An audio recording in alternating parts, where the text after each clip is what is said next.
And what I'm about to show you now is literally going to be one of the most powerful concepts you're ever going to learn. Who experiences stress here? Who's ever done anything stupid under the influence of stress? So let's look at stress. When you experience stress, your body releases a number of hormones, and one of them is cortisol. Within 7 minutes of your body releasing cortisol, you lose 50% of your IQ. Cortisol is also carcinogenic, okay? Increased exposure to cortisol increases the probability of you developing cancer. Okay, it destroys your hormone profile, destroys estrogen, destroys testosterone. Symptoms of that in men and women is weight gain. Okay, it destroys the biological balance in your gut, and the list goes on. It's bad news. Good for short bursts if required, but bad news if you live in that state.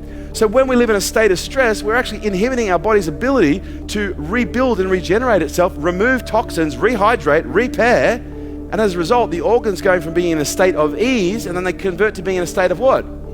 Dis-ease. That's why stress is the #1 killer on the planet.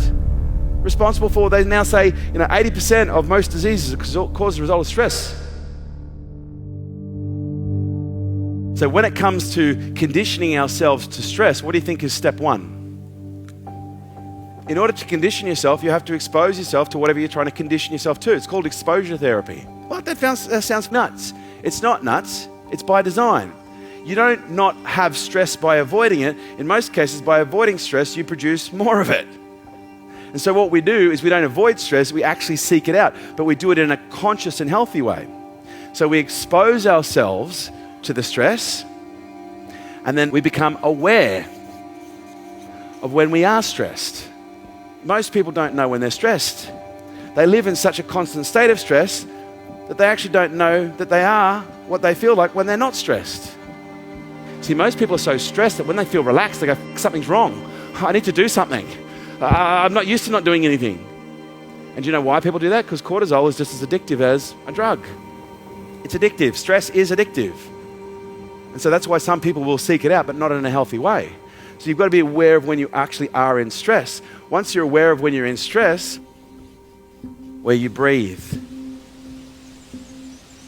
And the breathing technique is 6, 6, 6. The number of the breath. Just a little reframe there. You breathe in for 6, hold for 6, out for 6. You see, what we've got to understand, the reason that the breath is so important is because through breath, we reset the autonomic nervous system. Not only does breath have the ability to reset the autonomic nervous system, it also has the ability to raise our immune response.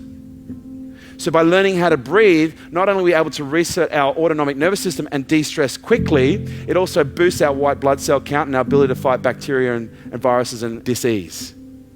And we do that through our breath. We've reset the autonomic nervous system, but the stimulus is still there. And it's not actually the stimulus that's the problem. What's the problem? It's our perspective on the stimulus. We see that and we perceive it to be stressful. And so by perceiving it to be stressful, we then have a stress response because we deem that stressful. So what we have to do is we now have to move from the biology, the biochemistry, into the psychology, which is now we actually consciously allocate a new meaning by asking the question, what is the benefit of this? How is this serving me? What skills, knowledge, experience am I gaining as a result of this that I would not get if I didn't have it? Now, by the way, this isn't just this is really good, this is really good, no. This is, you have to genuinely seek out the benefit, the knowledge, the skills that you're getting so that you can get to an actual genuine state of, wow, I'm so grateful for this experience. Now, we're trying to reallocate a new meaning to the stimulus. Why are we trying to do that? Like, what do you think is the goal here?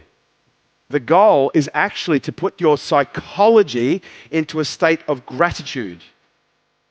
Now, let me tell you why.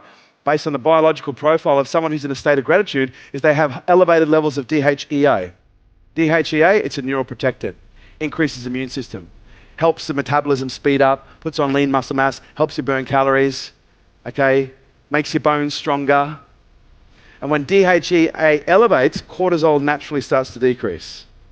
And so the reason that we're actually trying to attain a state of gratitude isn't just because we're trying to tweak our psychology. We're tweaking our psychology because we understand that there's a biological response. Because we could get ourselves into breathe, and we could breathe nice and deeply. We reset the autonomic nervous system, but if the same meaning is still there, guess what's going to happen? We're going to re-trigger another 3 minutes later. Does that make sense? Now, I want you to understand, most things that are stressful are triggered as a result of things that either upset you or that you're afraid of. You're only born with two fears. You were born with the fear of falling and the fear of loud noises. That's it. They're the two primal fears. Every other fear that you've got in your life right now, you learned or adopted through observation. Your environment told you what to be afraid of, and your environment lied to you. By the way, some fear is very practical, but a lot of fear actually isn't very practical at all. It's actually impractical because it prevents us from doing the things that we want.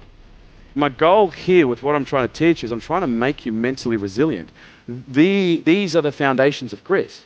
Because I want you to understand, as your business grows, as your life evolves and develops, your life isn't going to get easier. It actually gets a lot harder. It's a lot more complicated. Okay, you get a lot more problems. And most people go, well, don't I get less problems the more successful I become? No, you just get bigger ones.